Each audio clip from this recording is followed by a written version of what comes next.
Next നമ്മൾ നോക്കാൻ പോകുന്നതാണ് anatomy of isobilateral leaf or monocot leaf. Monocot ലീഫിൻ്റെ പൊസിഷൻ എന്ന് പറയുന്നത് ഓൾമോസ്റ്റ് ഇറക്റ്റ് ആയിരിക്കും. സോ അതുകൊണ്ട് തന്നെ അതിൻ്റെ രണ്ട് സർഫസും ഏതാണ്ട് ഈക്വലി സൺലൈറ്റിനോട് എക്സ്പോസ്ഡ് ആയിരിക്കും. അത്തരത്തിലുള്ള ലീഫിനെയാണ് നമ്മൾ ഐസോബൈലാറ്ററൽ ലീവ്സ് എന്ന് വിളിക്കുന്നത്. ഡോർസി വെൻട്രൽ ലീഫിൽ നിന്നും വ്യത്യസ്തമായിട്ട് ഐസോബൈലാറ്ററൽ ലീഫിൻ്റെ രണ്ട് സർഫസും ഓൾമോസ്റ്റ് സെയിം ആയിട്ടാണ് കാണപ്പെടുന്നത്. അതുപോലെ തന്നെ അതിൻ്റെ രണ്ട് എപ്പിഡെർമൽ ലെയേഴ്സിലും നമുക്ക് സ്ട്രൊമാറ്റ കാണാനായിട്ട് സാധിക്കും. ഒരു മോണോകോട്ട് ലീഫിൻ്റെ ട്രാൻസ്ഫർ സെക്ഷൻ എടുത്തു കഴിഞ്ഞാൽ 3 റീജിയൻസ് ആണ് നമുക്ക് കാണാനായിട്ട് പറ്റുന്നത്. They are the epidermis, mesophyll and vascular region. ആദ്യം നമുക്ക് എപ്പിഡെർമിസ് നോക്കാം. എപ്പിഡെർമിസ് എന്ന് പറയുന്നത് ലോവർ സർഫസിനെയും അപ്പർ സർഫസിനെയും കവർ ചെയ്തുകൊണ്ട് കാണപ്പെടുന്ന ഒരു യൂണിസീരിയേറ്റ് ആയിട്ടുള്ള ലെയറാണ്. അത് ഫോം ചെയ്തിട്ടുള്ളത് ക്ലോസ്ലി പാക്ഡ് ആയിട്ടുള്ള റെക്ടാങ്കുലർ അല്ലെങ്കിൽ ഓവൽ പാരൻകൈമ സെൽസ് വെച്ചിട്ടാണ്. എപ്പിഡെർമൽ സെൽസിൻ്റെ ഔട്ടർ വോള് ക്യൂട്ടിനൈസ്ഡ് ആണ്. വാട്ടർ ലോസ് പ്രിവെൻറ്റ് ചെയ്യാൻ വേണ്ടിയിട്ടാണ് അങ്ങനെയുള്ളത്. ഇനി ഗ്രാസസിലും അതുപോലെ തന്നെ ചില മോണോകോട്ട്സിൻ്റെയും അപ്പർ എപ്പിഡെർമിസിലെ ചില സ്പെഷ്യലൈസ്ഡ് ആയിട്ടുള്ള ഫാൻ ഷേപ്പ്ഡ് അല്ലെങ്കിൽ ബബിൾ ലൈക്ക് സെൽസിനെ നമുക്ക് കാണാനായിട്ട് സാധിക്കും. ആ സെൽസിനെയാണ് നമ്മൾ ബുള്ളിഫോം സെൽസ് അല്ലെങ്കിൽ മോട്ടോർ സെൽസ് എന്ന് വിളിക്കുന്നത്. ഇത് ലൊക്കേറ്റ് ചെയ്തിരിക്കുന്നത് പാരലൽ വെയിൻസിൻ്റെ ഗ്രൂവ്സിലായിരിക്കും ഈ ബുള്ളിഫോം സെൽസിനെ നമുക്ക് കാണാനായിട്ട് പറ്റുന്നത്. ബുള്ളിഫോം സെൽസിൻ്റെ റേഡിയൽ വോൾസ് തിന്നും അതുപോലെ തന്നെ ഡോർസൽ വോൾസ് തിക്കുമായിരിക്കും. അതായത് ബുള്ളിഫോം സെൽസിൻ്റെ സൈഡ് വോൾസ് എന്ന് പറയുന്നതാണ് റേഡിയൽ വോൾസ്, അത് തിന്നായിരിക്കും. എപ്പിഡെർമിസിനോട് ചേർന്ന് കാണപ്പെടുന്ന ആ വോൾസാണ് ഡോർസൽ വോൾസ്, അത് തിക്കായിരിക്കും. ഈ ബുള്ളിഫോം സെൽസിൻ്റെ ഫംഗ്ഷൻ എന്ന് പറയുന്നത് rolling and unrolling of leaf ലാമിനയാണ്.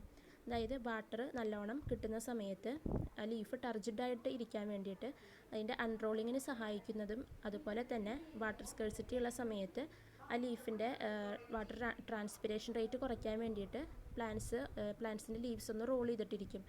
ആ ഫംഗ്ഷനെ സഹായിക്കുന്നതാണ് ബുള്ളിഫോം സെൽസ് എന്ന് പറയുന്നത്. ദെൻ രണ്ട് എപ്പിഡെർമൽ ലെയേഴ്സിലും നമുക്ക് സ്ട്രൊമാറ്റ കാണാനായിട്ട് സാധിക്കും. ദെൻ മോണോകോട്ട് ലീഫിൻ്റെ അപ്പർ എപ്പിഡെർമിസിലെ സിലിക്ക പാർട്ടിക്കിൾസിൻ്റെ പ്രസൻസ് ഉണ്ട്. അത് ആ ലീഫ് സർഫസിനെ ഒന്ന് റഫ് ആക്കാൻ വേണ്ടിയിട്ടാണ് അത് കാണപ്പെടുന്നത്. ദെൻ നെക്സ്റ്റ് റീജിയൻ ആണ് മീസോഫിൽ. മീസോഫിൽ എന്ന് പറയുന്നത് അപ്പർ എപ്പിഡെർമിസിൻ്റെയും ലോവർ എപ്പിഡെർമിസിൻ്റെയും ഇടയിലായിട്ട് കാണപ്പെടുന്ന ഒരു ക്ലോറൻകൈമാറ്റസ് ആയിട്ടുള്ള ഫോട്ടോസിന്തറ്റിക് പാർട്ടാണ്. ലീഫ് ഐസോബൈലാറ്ററൽ ആയതുകൊണ്ട് തന്നെ മീസോഫിലെ സ്പോഞ്ചി മീസോഫിൽ അല്ലെങ്കിൽ പാലിസൈഡ് മീസോഫിൽ അങ്ങനെ ഡിഫറൻഷിയേറ്റ് ചെയ്തിട്ടില്ല. മീസോഫില്ലിലെ തിൻ വോൾഡ് ആൻഡ് ഐസോഡയാമെട്രിക് അല്ലെങ്കിൽ ആംഗുലാർ ആയിട്ടുള്ള ക്ലോറോഫിൽ ബിയറിംഗ് സെൽസ് ആണ് നമുക്ക് കാണാനായിട്ട് സാധിക്കുന്നത്. They are loosely or compactly arranged with small intercellular spaces. Then next region ആണ് vascular region. Vascular region consist ചെയ്തിട്ടുള്ളത് കൺജോയിൻറ്റ്, കൊളാട്രൽ ആൻഡ് ക്ലോസ്ഡ് ആയിട്ടുള്ള വാസ്കുലാർ ബണ്ടിൽസ് ആണ്. ലീവ്സിൻ്റെ വീനേഷൻ പാരലൽ ആയതുകൊണ്ട് തന്നെ വാസ്കുലാർ ബണ്ടിൽസ് പാരലൽ റോസ് ആയിട്ടാണ് അറേഞ്ച് ചെയ്തിട്ടുള്ളത്. Monocot ലീഫിൻ്റെ ബണ്ടിൽസ് എന്ന് പറയുന്നത് യൂഷ്വലി സ്മോൾ ആയിരിക്കും, പക്ഷേ ഒരു റെഗുലർ ഇൻ്റർവെൽസിൽ നമുക്ക് കുറച്ച് വലിയ വാസ്കുലാർ ബണ്ടിൽസും കാണാനായിട്ട് സാധിക്കും. വാസ്കുലാർ ബണ്ടിൽസിൽ സൈലം ഫേസ് ചെയ്തിരിക്കുന്നത് അപ്പർ സൈഡിലേക്കും ഫ്ലോയം ഫേസ് ചെയ്തിരിക്കുന്നത് ലോവർ സൈഡിലേക്കുമാണ്. സൈലത്തിലെ protoxylem towards the upper side and metaxylem faces towards the lower side.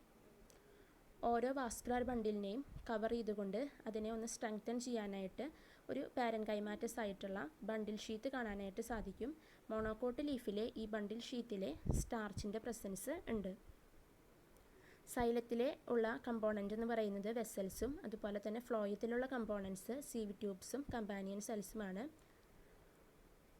വലിയ വാസ്കുലാർ ബണ്ടിൽസും അതുപോലെ തന്നെ രണ്ട് എപ്പിഡെർമൽ ലെയേഴ്സിൻ്റെയും ഇടയിലായിട്ട് നമുക്ക് സ്ക്ലീറൻകൈമ പാച്ചസ് കാണാനായിട്ട് സാധിക്കും. അതാണ് മോണോകോട്ട് ലീഫിൻ്റെ ബണ്ടിൽ ഷീറ്റ് എക്സ്റ്റൻഷനായിട്ട് ആക്ട് ചെയ്യുന്നത്. ലീഫിന് ഒരു മെക്കാനിക്കൽ സ്ട്രെങ്ത് കൊടുക്കുക എന്നുള്ളതാണ് അതിൻ്റെ ഫങ്ഷൻ. സോ അതുകൊണ്ട് മോണോകോട്ട് ലീഫിലെ ബണ്ടിൽ ഷീറ്റ് എക്സ്റ്റൻഷൻ എന്ന് പറയുന്നത് സ്ക്ലീറൻകൈമാറ്റസ് ആയിരിക്കും. ഇതാണ് ഒരു ഐസോബൈലാറ്ററൽ ലീഫിൻ്റെ ട്രാൻസ്ഫർ സെക്ഷൻ എടുത്തു കഴിഞ്ഞാൽ നമുക്ക് കിട്ടുന്നതിൻ്റെ ഡയഗ്രമാറ്റിക് പിക്ചർ. ഇതിൽ നമുക്ക് ഒരു അപ്പർ എപ്പിഡെർമിസും ലോവർ എപ്പിഡെർമിസും കാണാനായിട്ട് സാധിക്കും. എപ്പിഡെർമിസിൻ്റെ മുകളിലായിട്ട് ക്യൂട്ടിക്കിൾ ഉണ്ട്. ഞാൻ പറഞ്ഞു ഡോർസി വെൻട്രൽ ലീഫിൽ നിന്ന് വ്യത്യസ്തമായിട്ട് രണ്ട് എപ്പിഡെർമൽ ലെയേഴ്സിലും നമുക്ക് സ്ട്രൊമാറ്റ കാണാനായിട്ട് പറ്റും. ദെൻ എപ്പിഡെർമിസ് കഴിഞ്ഞാൽ നെക്സ്റ്റ് കാണുന്ന റീജിയൻ ആണ് മീസോഫിൽ റീജിയൻ. മീസോഫിൽ റീജിയൻ ഒരു ഡിഫറൻസിയേഷൻ ഇല്ല. ഓൾമോസ്റ്റ് ഐസോഡയാമെട്രിക് ആയിട്ടുള്ള ആംഗുലർ ആയിട്ടുള്ള സെൽസ് വെച്ചിട്ടാണ് ഇത് ഫോം ചെയ്തിട്ടുള്ളത്. ക്ലോറോഫിൽ കണ്ടെയ്നിങ് ആണ്. ദെൻ നെക്സ്റ്റ് റീജിയൻ ആണ് vascular bundle. Vascular bundle xylem face ചെയ്തിരിക്കുന്നത് അപ്പർ എപ്പിഡെർമിസിലേക്കും ഫ്ലോയം ഫേസ് ചെയ്തിരിക്കുന്നത് ലോവർ എപ്പിഡെർമിസിലേക്കുമാണ്. ഓരോ വാസ്കുലർ ബണ്ടിലിനെയും കവർ ചെയ്തുകൊണ്ട് ഒരു പാരൻകൈമാറ്റസ് ആയിട്ടുള്ള ബണ്ടിൽ ഷീത്ത് കാണാനായിട്ട് പറ്റും. അതുപോലെ തന്നെ ഈ വാസ്കുലർ ബണ്ടിലിൻ്റെയും രണ്ട് എപ്പിഡെർമൽ ലെയേഴ്സിൻ്റെയും ഇടയിലായിട്ട് സ്ക്ലീറൻകൈമ പാച്ചസ് കാണാനായിട്ട് പറ്റുന്നുണ്ട്. അതാണ് ബണ്ടിൽ ഷീത്ത് എക്സ്റ്റൻഷൻ ആയിട്ട് ആക്ട് ചെയ്യുന്നത്. ലീഫിന് സപ്പോർട്ട് കൊടുക്കാനായിട്ടാണ് അത് കാണപ്പെടുന്നത്.